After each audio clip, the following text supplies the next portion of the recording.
Sa pagpapatuloy ng investigasyon ng mga pulis, isa pang testigo ang lumutang. Ayon kay Tonyo, 26 taong gulang, residente sa parehong lugar. Bandang alas 6 ng gabi noong April 28, 2024, matapos magpastol ng kanyang alagang hayop, nakasalubong niya ang isang lalaking nakahubad ng damit, pang itaas, pawis na pawis at tila balisa. Ano nangyari sa'yo?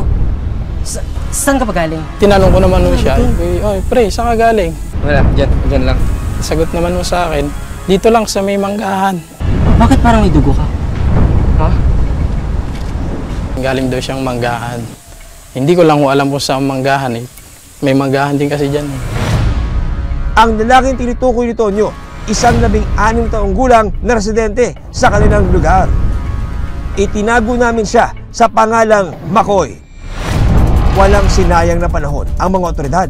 Kasama ang 3 witness, agad hinanap ng mga pulis si Makoy.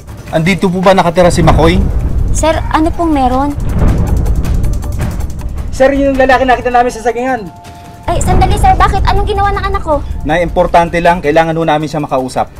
Eh, sandali lang po, hintayin muna po natin yung mister ko. Sige na po. Sige na po. Positibong kinilala ni na Randy at Hector ang suspect. Anong ginawa mo? Ha? Anak, anong ginawa mo? Ako magsalita ka.